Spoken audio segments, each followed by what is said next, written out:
Tuko duniani kulingania dini ya Uislamu kwa walo duniani, tuwafunze mema yaliyo kitabuni kwenye Qur'ani na sunna za amini. Tuko duniani kulingania dini ya Uislamu kwa walo duniani, tuwafunze mema yaliyo kitabuni kwenye Qur'ani na sunna za amini. Allah Allah Allahu akbar, Allah Allah Allahu akbar, la ilaha illa Allah, la ilaha illa Allah. Assalamu alaykum wa rahmatullahi wa barakatuh. إن الحمد لله نحمده ونستعينه ونستهديه ونستغفره ونتوب إليه ونؤمن به ونتوكل عليه ونثني عليه الخير كله ونشهد أن لا إله إلا الله وحده لا شريك له ولا وزير له ولا معين له ولا ند له ولا مثيل له.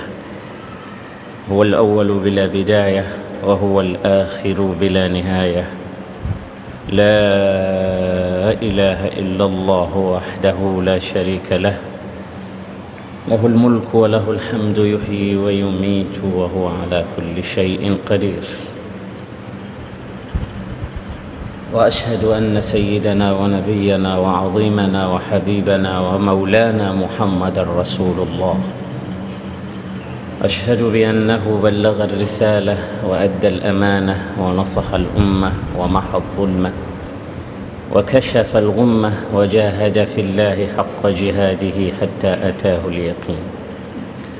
فجزى الله سيدنا محمدا خير ما جزى به نبيا عن أمته ورسولا عن قومه.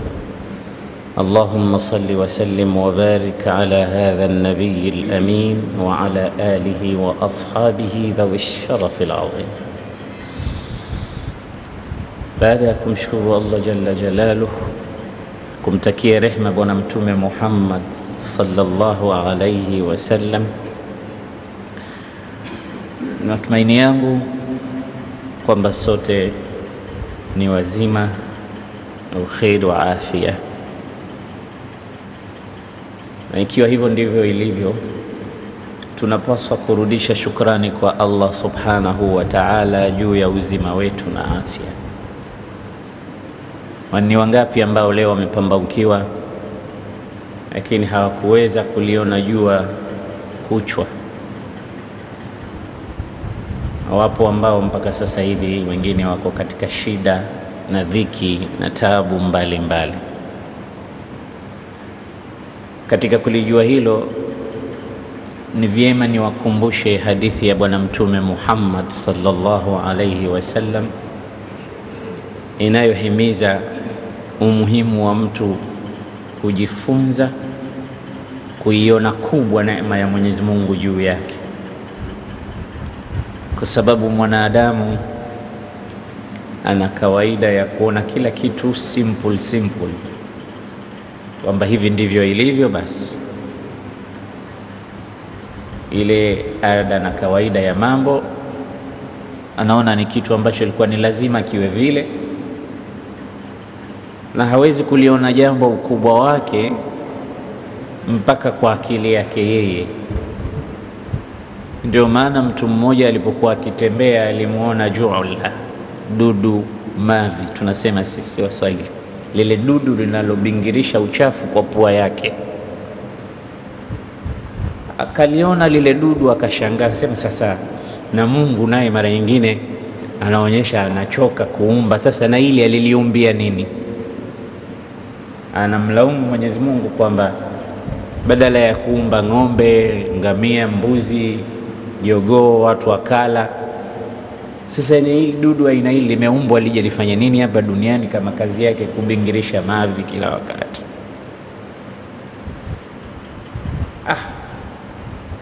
Haya, tumwachie mwenyewe. Kenda mbele kidogo, yule bwana akapata kudonwa na mdudu mwingine ambaye alimsababishia jeraha la kutisha. Jeraha lile likawa linaozesha mguu, na mguu ule ukawa unampelekea huyu bwana kwenda kwa kila tabibu kwa ajili ya kujiponya, lakini alishindwa kupoa. Ikawa hatari sasa ya kukatwa mguu. Wakati mguu unaelekea kwenda kukatwa, jamaa zake na wanafamilia wakamwambia yuko daktari bingwa, twende kwake huyo, huu mguu hautokatwa. Huyo ni mtu anayejua tiba nyingi sana. Akapelekwa daktari kuona mguu tuna jeraha namna lilivyo, akasema mbona mmepata shida sana? Hii tatizo lake ni dogo sana, solution yake ni kitu kidogo. Wakashtuka, na mgonjwa anayekaribia kukata tamaa anaposikia habari hizo, habari za kufurahisha, anakaribia kumbeba daktari. Basi dawa yake ni nini daktari? Kaambia dawa yake hii dudumavi. Lile dudu alilosema Mungu naye hana kazi, anaumba madudu mengine yasio, kumbe lile ndo dawa yake. Likaenda likachukuliwa, likasagwa, unga wake ukanyunyizwa katika donda lilokuwa limekosa tiba. Haikuchukua hata wiki, mgonjwa akapona. Vijana wasema Mungu anatisha sana. Na usijaribu kuhoji baadhi ya mambo ambayo huyajui, mwenyewe anafanya kwa mambo yake. Tulisoma aya hapo inasema wallahu ya'lamu wa antum la ta'lamun. Mwenyezi Mungu anajua, nyinyi hamjui kitu. Kwa hiyo yaache mambo mara nyingine yaende kama alivyoyapanga Allah. Sasa katika mafunzo ya kufunzwa sisi namna ya kujua hili jambo ni kubwa na ni adhim. Mtume ametufundisha falsafa hii, ihifadhi hii falsafa uitumie. Mtume anasema undhuru ila man huwa asfala minkum wala tandhuru ila man huwa fawqakum fa inna dhalika ajdaru bi alla tazdari ni'mat Allahi alayk. Aidi alhaditha ya Rasulullah. Irudie tena hadithi mara ya pili. Anasema undhuru ila man huwa asfala minkum. Mkitaka kujua ukubwa wa neema alizowapa Mwenyezi Mungu, watizameni waliokuwa chini yenu, watizameni waliokuwa duni kwenu. Wala tandhuru ila man huwa fawqakum, wala msiwatizame waliokuwa juu yenu. Fa inna dhalika, jambo hilo la kuwatizama wale walio chini, ajdaru, linapelekea zaidi mtu kufahamu kwamba alla yazdari ni'mat Allah, asidharawi ile neema ya Mwenyezi Mungu ambayo Mungu amempa yeye. Ufafanuzi wa hadithi hii ni nini?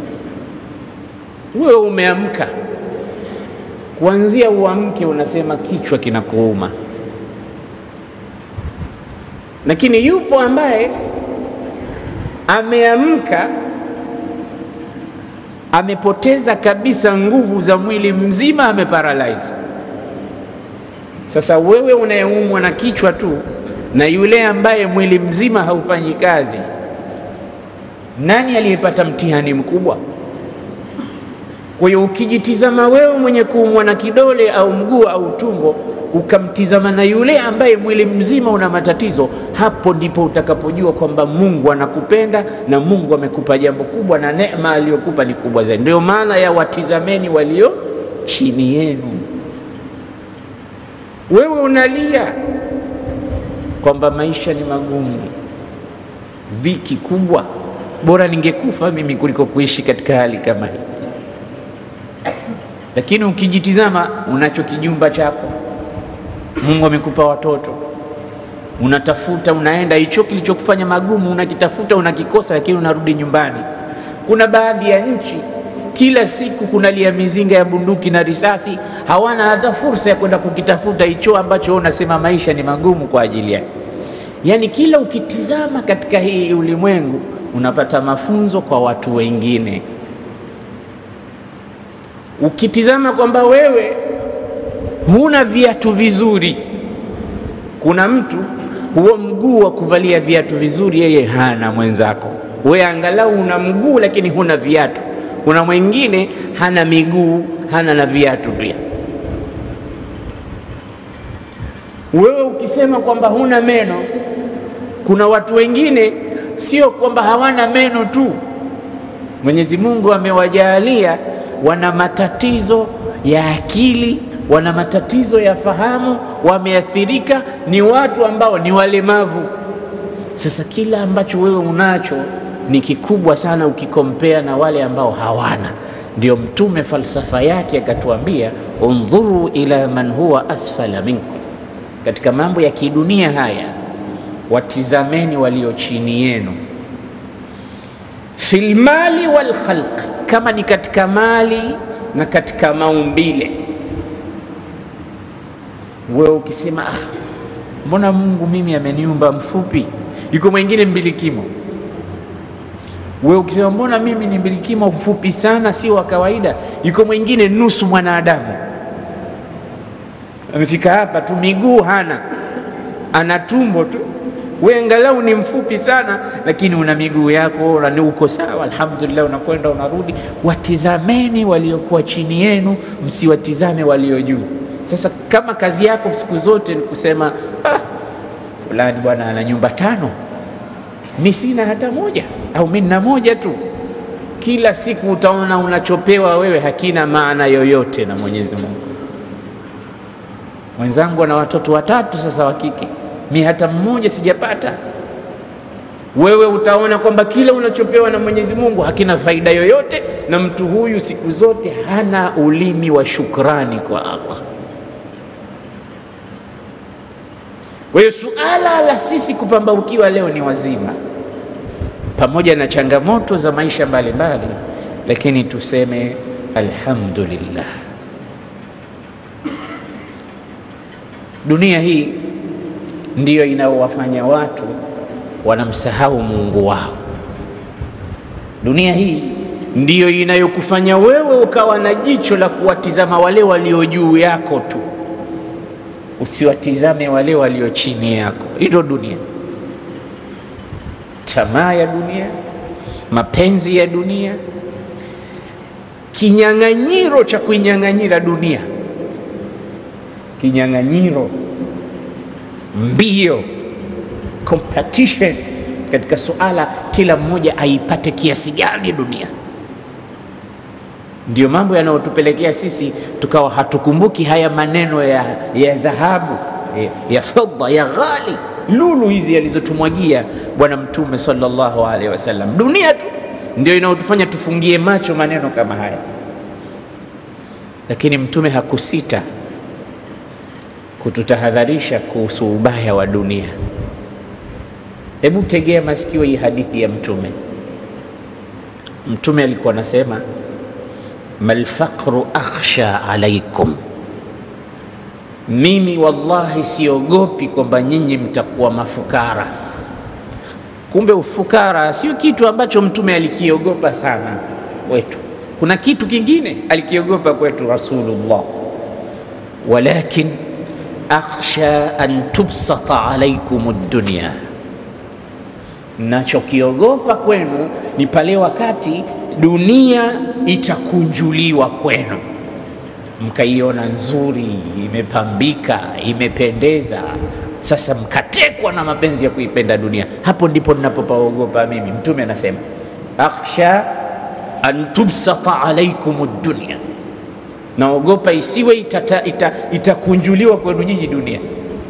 Kisha anasemaje? Ikifunguliwa, kama busitat ala man kana qablakum, kama vile dunia ilivyokunjuliwa kwa waliopita kabla yenu, naogopa isikunjuliwe kwenu kama ilivyokunjuliwa kwa waliopita kabla yenu.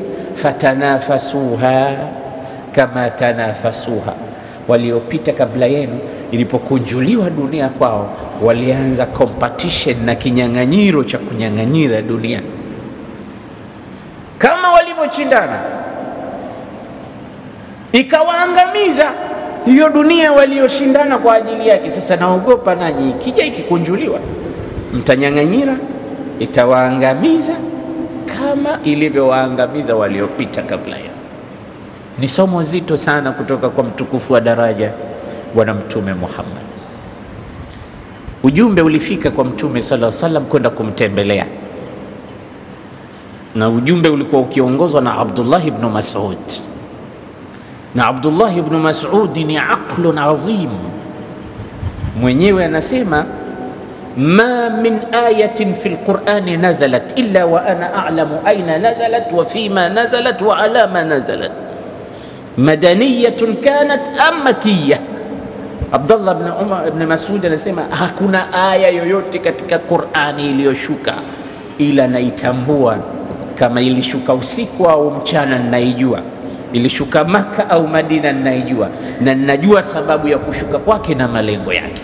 Niulizeni na ninasema mimi, anasema kwa confidence, anasema lau annani a'lamu anna fi hadhihi dunya man huwa a'lamu minni, kama kuna mtu sasa hivi anajua kuliko mimi haya mambo ya Qur'ani haya, basi sina ubakhili wa kwenda kumtafuta nikasome.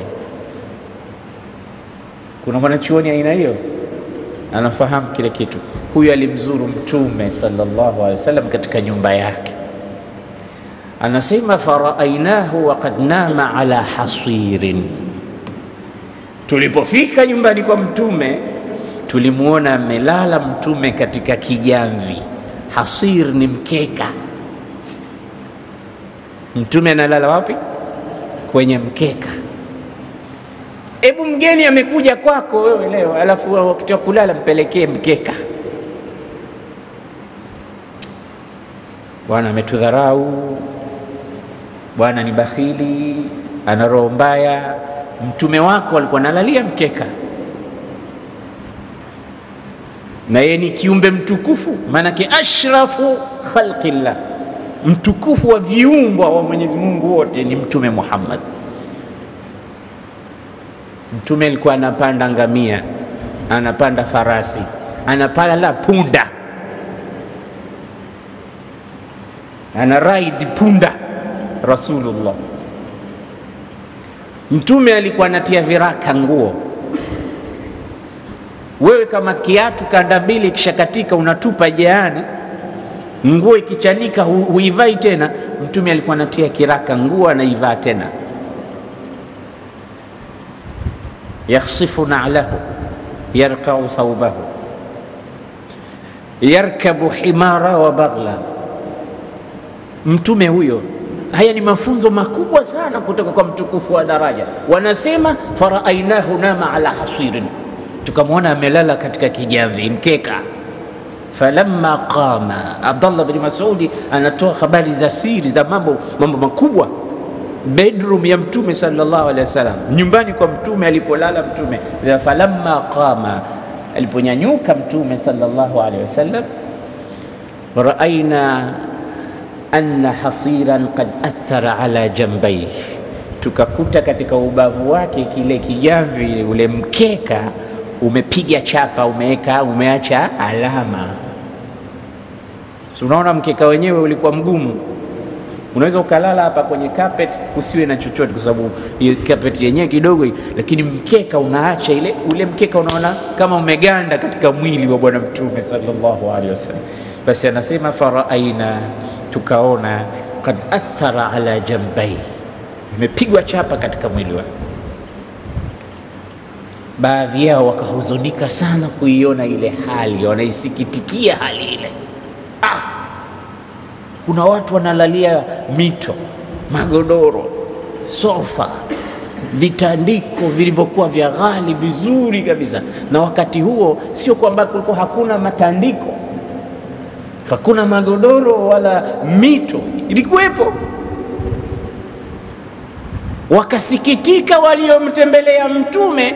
Hadithi inasema faqulna, tukasema kwa masikitiko na huzuni, machozi yanawalengalenga, afala natakhidhu laka witaan ya Rasulullah. Sikiliza swali, ya Rasulullah, si tukutafutie kigodoro? Yani hawakupenda ile hali kumwona mtume wao amelalia nini, kijamvi kimeacha mpaka athari katika mwili, ameumia. Kuletee godoro ya Rasulullah,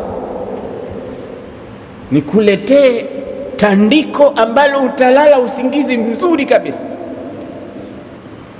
Mtume akatabasamu, afala natakhidhu laka witaan ay firashan. Mtume akatabasamu, mtume akasema, mali walid dunya, nyinyi mnafikiria nini mimi mkikompea maisha yangu na hii dunia? Mnanionaje kwani mimi na hii dunia? Mali walid dunya, na nini mimi na hii dunia? Mtume hapo anaidharau dunia, anaitizama dunia kwa jicho kwamba haina thamani yoyote. Na hii taraf luxury, mada ya maisha hii ni dunia tu. Kulala utakapolala, kula utakachokula, kuendesha utakachoendesha, kuishi utakavyoishi, ni mada, ni materials tu, ni luxury, ni vitu tu hivi. Sasa hivi vitu vitakuwa katika gharama hali gani? Ndio mambo hayo. Sasa mtume anauliza, mali walid dunya, mimi na nini na hii dunia? Akamwambia, innama mathali wa mathalu dunya karakib, mimi na hii dunia ni kama msafiri anayesafiri. Sasa akawapa mfano na uhalisia wa mwanadamu ambaye yupo hapa duniani, na huyo mwanadamu ni mimi na wewe. Mtume anatupa mfano mkubwa ili kusiwe na kinyang'anyiro, watu wakawa na scramble katika dunia, waishi lakini waidharau hii dunia. Akasema, mali walid dunya innama mathali wa mathalu dunya karakib, ni kama msafiri aliyepanda kipando chake, istadhalla tahta dhilli shajara.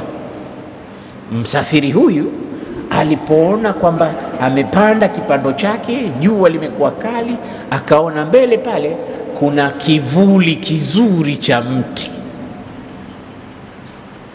Sasa kile kivuli ni dunia ile,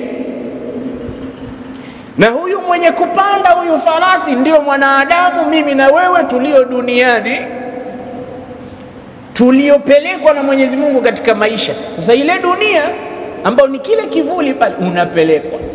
Anasema Mtume, msafiri alipokiona kivuli, istadhalla tahta shajara, akaenda akapumua.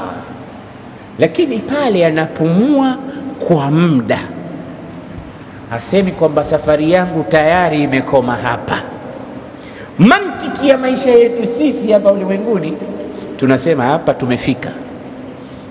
Mungu alikuwa anataka kutuleta duniani, akesha tuleta sasa. Kwa hiyo sasa tuitafute dunia kwa ukamilifu wake. Hii ndio lisanul hali ya wanadamu leo. Ndio maana kuna kinyang'anyiro, nani atakayeipata dunia kwa sehemu kubwa kuliko mwenzake, kwa sababu sote tunaona kwamba tumefika. Kumbe real life start or begins after death. Waislamu wanaamini hilo. Kila Muislamu anaamini kwamba maisha ya kweli yanaanza baada ya kifo. Maisha ya kweli hasa yanaanza baada ya nini? Baada ya kifo. Lakini yule asiyefahamu anaona sasa duniani ndio amefika katika maisha ya kweli, hatimaye kinyang'anyiro kinachukua pahala pake. Mtume anawaambia, istadhalla tahta shajara, huyu amekwenda chini ya kivuli cha mti, thumma raha, kisha baadaye anaondoka katika kivuli kile, kwa sababu safari yake bado anasafiri. Watarakaha, atakiacha kile kivuli pale pale, kwa maana kwamba ile dunia atafanya nini? Ataiacha pale pale. Ndio mfano wangu mimi na kwamba msijisumbue sana kuhusu hii dunia. Hiki nilichokifanya mimi si cha ajabu, kwa sababu hapa tuko transit tu. Matandiko ya nini? Hii ndiyo inayoitwa zuhud, kuipa mgongo dunia. Na huwezi kupata salama wewe kama hujalisoma somo hili la zuhud, kuidharau dunia, kuifahamu dunia uhakika wake ni kitu gani. Itakuchafua na kukuchafulia mustakbali wako mbele ya Allah subhanahu wa ta'ala. Msikilize Allah katika sura Fatir anasemaje: A'udhu billahi minash shaitanir rajim. Ya ayuhan nas, enyi watu wote hapa watege masikio yao. Inna wa'da Allahi haqqo, hakika ahadi ya Mwenyezi Mungu ni kweli.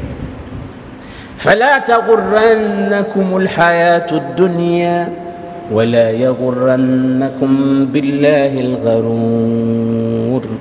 Inna ash-shaytana lakum aduwwun fattakhidhuhu aduwwa innama yad'u hizbahu liyakunu min ashabis sa'ir. Ya ayuha nas, enyi watu, inna wa'da Allahi haqqun, hakika ahadi za Mungu ni kweli. Ni zipi ahadi za Mungu? Kwamba kuna kufufuliwa baada ya kufa, kuna maisha baada ya hapa duniani, kuna pepo inawasubiri waja wa Mungu, kuna moto inawasubiri walioasi, kuna jazaa, kuna malipo kwa kila matendo mtu anayoyatenda. Hii ndio maana ya inna wa'da Allahi haqqun, ahadi ya Mwenyezi Mungu ni hakika. Sasa ikiwa ni kweli ahadi ya Mungu, fala taghurrannakumul hayatud dunya, usikudanganyeni uhai wa dunia, yasiwahadae. Hii dunia isiwahadae, dunia inahadaa. Unaona, hii ni aya ya Qur'ani inataka sisi tuidharau dunia. Na ukiona aya nyingi katika Qur'ani zinaizungumzia dunia, zinaizungumza kama ni wakati mdogo. Angalia suratu Yunus, innama mathalul hayati dunya kama'in anzalnahu minas samaa faqtalata bihi nabatul ard mimma ya'kulu an-nasu wal an'am hatta idha, mpaka mwisho wa aya. Aya hii inafanana na aya nyingine katika suratul Kahf, wadrib lahum mathala alhayati ad-dunya kama'in anzalnahu minas samaa fakhtalata bihi nabatul ard faasbaha hashiman tadhruhu ar-riyah, mpaka mwisho wa aya. Aya hizi zinafanana na zote zinatoa ujumbe kwamba maisha ya dunia sio permanent, yanakuja kwa msimu alafu yanabadilika ghafla, na kuja kwake na kubadilika ni uhai na kifo. Na kifo na uhai ni sawa sawa kama unawasha taa alafu unazima mara moja tu unaondoka. Kwa hiyo la tarkan, usipafanye hapa ndo pahala pako, maskani yako kubwa, kwa sababu wakati wowote utakiacha kiambo hiki cha dunia, utakwenda kule kulikokuwa na maisha ya kweli. Sasa hawa masahaba waliochukua mafunzo kutoka kwa Mtume walifahamu vizuri dunia ni kitu gani. Miongoni mwa hao masahaba ni wale watu walikuwa wakiitwa ahlus sufa, walikuwa wakiipa sana mgongo dunia, kwa sababu walisoma kutoka kwa Mtume sallallahu alaihi wasallam na waliokuja baada yao. Niwape mfano mmoja, mtapata kujua kwamba masahaba walikuwa na akili sana. Sahaba mmoja akiitwa Rabi'atu ibn Ka'b al-Aslami. Sahaba huyu alikuwa ni mtumishi wa Mtume. Kazi yake kumpelekea Mtume maji ya kutawadha anapotaka, mara mswaki, akimwandalia mazingira Mtume ya nadhafa. Huyu mtu alikuwa analala pale pale kwa Mtume sallallahu alaihi wasallam, alikuwa hana nyumba. Mtume alipohisi kwamba huyu mtu ana shida na tabu, ilifika wakati Mtume akamwambia, salni, nataka useme unachokitaka. Unataka nini kijana wangu? Mtume kisha soma mazingira ya mtumishi wake, kisha mjua halisia ya maisha yake kwamba huyu mtu ana tabu, anahitaji, ana dhiki. Sasa mimi ni mtume ambaye dua zangu zinapokewa na Allah subhanahu wa ta'ala moja kwa moja. Sasa kijana wangu, nataka useme unachotaka, mimi nitaomba kwa Mungu, Mungu akupe. Iangalie hii fursa aliyoipata Rabi'a ibn Ka'b al-Aslami. Rabi'a akawaza haraka haraka, nitake nini hapa? Alfursatu dhahabiyya atat, nafasi hii ya dhahabu imefika. Mtume leo mwenyewe kwa ridhaa yake, kwa mapenzi yake, ananiambia niombe ninachotaka. Sasa kwa maana hii, hakujua huyu sahaba umuhimu wa hii dunia. Alikuwa anajua dunia ilivyo, hakujua utamu wake. Alikuwa anajua utamu wake, kwa sababu masahaba waliisoma vizuri kauli yake Mwenyezi Mungu, zuyina linnasi hubbu shahawati minan nisai wal banin wal qanatir al muqantarati min adh-dhahabi wal fidda wal khayl al musawwamati wal an'ami wal harth dhalika mata'u al hayati ad-dunya. Starehe za dunia wanazijua vizuri masahaba, sababu hizi aya zimeshuka kueleza starehe za dunia nini, wamepambiwa nini watu wanaume. Sasa hivi vitu ambavyo vimepangwa na watu wanavipenda, angemwambia tu kimoja katika hivi, ya Rasulullah nataka, maana sina. Au mnasemaje ndugu zangu? Ungekuwa wewe ungetaka nini katika hii mambo ya dunia? Wewe una madeni, wewe udaiwi kodi ya nyumba huko, hutaki kiwanja cha kujenga nyumba, hutaki mke mzuri, hutaki kazi nzuri, hutaki mashamba, hutaki watoto. Zote hizi ndio furaha ya dunia. Almalu walbanun zinatul hayati dunia, ndio pambo. Mali na watoto ndio pambo la maisha ya dunia. Kwani alikuwa hawajui hao? Ukisoma sira ya Mtume unaweza ukafikiri hawa sahaba kwani walikuwa wana akili kweli? Hao walikuwa na akili kuliko sisi. Sisi leo ndo tumejiona wajanja kwa sababu eti tunanyang'anyira katika dunia. Lakini wenzetu walioyafahamu mafunzo ya Mtume sallallahu alaihi wasallam walikuwa wanaiogopa. Itizameni jibu la Rabi'a ibn Ka'b al-Aslami, ni jibu gani? Rabi'a akamwambia Rasulullah, niombe. Ndio omba. Atamanna murafaqataka fil janna, nataka niwe na wewe peponi. Hilo ndo ombi langu ninalolitaka. Kaacha wake, kaacha mali, kaacha watoto, kaacha mashamba yenye miembe, kaacha mitende, kaacha kila unachokijua wewe katika zakhari fi dunia. Yote alikuwa anayajua kwamba yapo, lakini kwa nini hayafungie macho hayo? Kwa sababu anajua ad-dunya saa, dunia ni kama saa moja tu. Maalim Hilali, kama tutamuuliza umri wake hapa,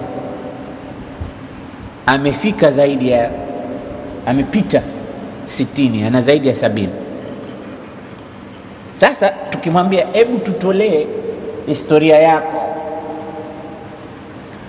unadhani ataitoa hapa historia yake kwa muda wa miaka 70 alionayo? Inaweza ikamaliza miaka 70. Si tuko hapa tu miaka 70 tunamsikiliza Maalim Hilali anatoa historia yake, mwaka wa kwanza, mwaka wa pili. Kama hii ataitoa kwa dakika 5 tu na atamaliza, na hiyo dakika 5 ndo amekuwa fasaha kweli kweli wa kueleza.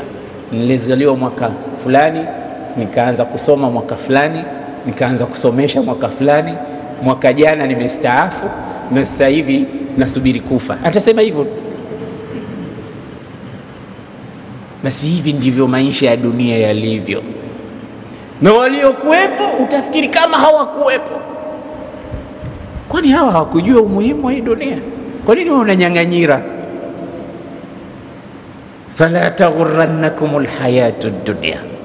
Huu mfano ni mmoja tu wa Abdullah Rabi'a ibn Ka'b, lakini inshallah utizameni huu mfano mwingine wa sahaba Said ibn Amir al-Jumahi, mpate kujua kwamba masahaba walimfahamu mtume vizuri sana baada ya muda mchache chao. Sawa.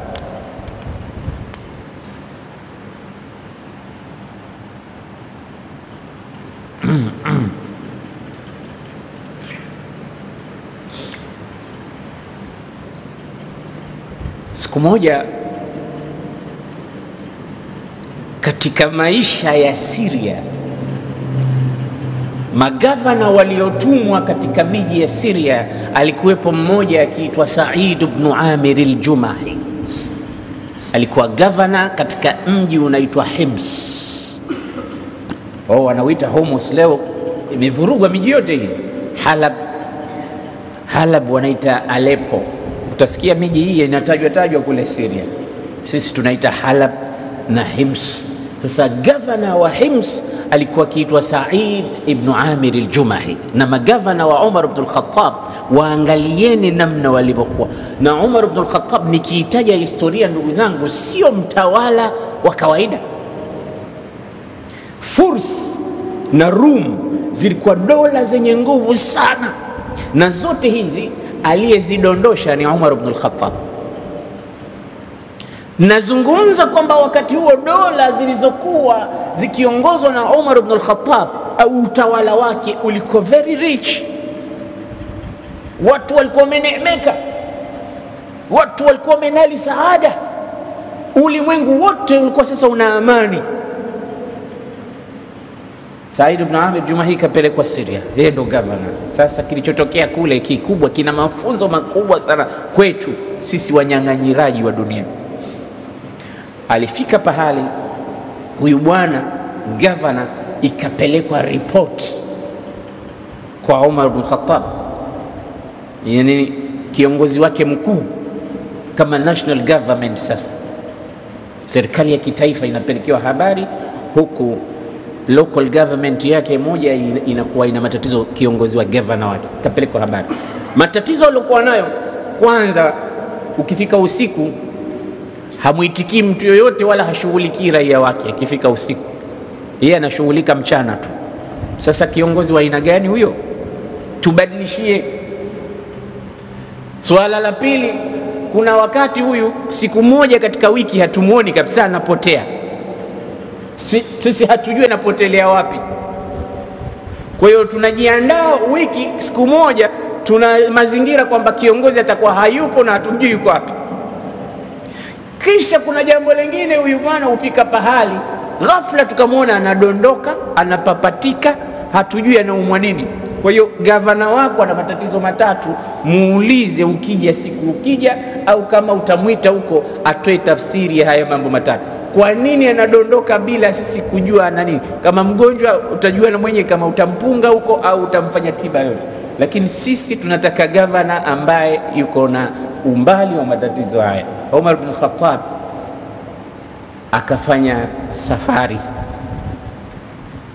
mwenyewe, akaja mpaka Hims, akamuuliza,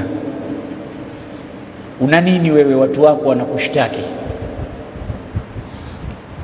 Au alikutana naye katika njia moja au nyingine. Maana kulikuwa kuna wakati ya Umar alikuwa akikutana na magavana wake wote siku ya Musimul Haji. Pale wote wanapeleka report kwamba serikali zetu zinaendeshwa 1, 2, 3. Akaulizwa Said ibn Amir, watu wako wanasema siku moja katika wiki hutoki, una nini? Jieleze. Kisha kuna siku unadondoka ghafla, una nini? Jieleze. Kisha kuna wakati wewe inafikia pahali usiku humuitikii yoyote wala hushughuliki na raia wako, kuna nini? Jieleze. Akajieleza moja baada ya nyingine, akasema, ama la usiku kwamba simuitikii mtu ni kweli Amiri al-Mu'minin, kwa sababu mimi nina mikakati yangu ya kufanya kazi. Faqad ja'altu lahum an-nahara, nimepanga mchana kutwa ndo wakati wa kazi na kuonana na raia wangu. waja'altu al-laila li rabbi azza wa jalla, lakini usiku nimeupanga sasa ni wa mimi na Mola wangu. Sasa hawa raia wanataka wakati wao na wakati wa Mungu wote wauchukue wao. Haiwezekani. Wao waniachie wakati wa usiku na mimi nimbembeleze Mola wangu, niko na Mola wangu nafanya ibada, wao mchana na mambo yao. Ndio maana wakaa usiku, mimi sishughuliki, niko katika ibada. Ndivyo alivyokuwa anajitetea mbele ya Amirul Mu'minin. Jambo la pili, wanasema siku moja huwa anadondoka na papatika, naanguka. Ni kweli? Una nini? Una kifafa? Una maradhi? Akasema la, mimi nilihudhuria katika siku za mbele Sahaba Hubayb ibn Adi alipokamatwa na mushirikina wa Makka, wakaanza kumtesa, wakitaka kumuua, wakaanza kumkata vinyama pole pole. Wanaanza kidole, wakamkata sikio, wanamkata mguu kidogo kidogo, huku wanamuuliza, je, ungependa Muhammad awe katika nafasi yako wetu kuache? Na yeye anasema la, Muhammad huko aliko hata mwiba sitaki umchome. Wakati anauawa kinyama vile Hubayb, mimi nilikuwa natizama, nimejificha pahali, naona ni mtoto wakati huo, lakini naona anavouawa. Kisa hiki nikikikumbuka wakati wowote, unajua mwanadamu anasahau, lakini huja wakati akakumbuka. Sasa pale ninapokikumbuka mimi hupatwa na ghaiba ya hali ya juu, nikadondoka, sijifahamu tena, kufikiria kwamba je, Mungu akienda akiniuliza siku ya Kiyama, kwa nini ulishuhudia na ukuweza kumsaidia mtu aliyekuwa anadhulumiwa, nitajibu nini kwa Allah? Ndo hapo ninapodondoka kwamba mimi sina jibu la kumjibu wa Allah, kwamba niliona mtu anadhulumiwa na sikuweza kumsaidia, nadondoka. Raia wake wanasikiliza kwa makini, ni mtu aina gani huyu? Jambo la mwisho, kwa nini wiki mara moja huonekani kabisa, unapotea? Unapotelea wapi? Akawaambia, mnaona hii nguo niliyoivaa?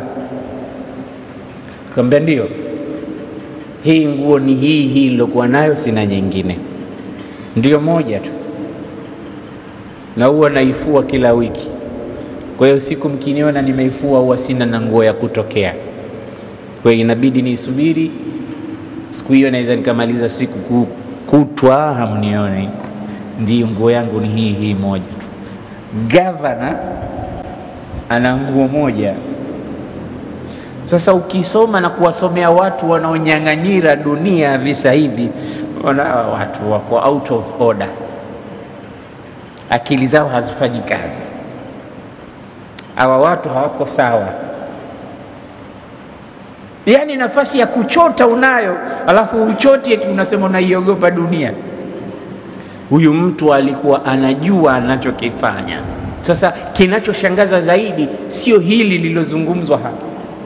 Kinachoshangaza zaidi, zilikuwa listi za watu mafukara zinapelekwa kwa Amirul Mu'minin Umar ibn al-Khattab, alafu yeye ana distribute zile zaka kwa watu wanaohitaji. Kwa hiyo ikiwa kila mji unapeleka listi ya mafakiri wao, watu wa Maka wanapeleka, watu wa Madina, watu wa Yemen, watu wa Basra, Iraq, watu wa Sham, kila miji inapeleka listi ya mafakiri wao. Watu wa Himsi walipopeleka listi ya mafukara wao, juu nambari 1 katika mafukara wa Himsi likaonekana jina la gavana. Nipeni habari, list ina watu labda 10, namba 1 mfukara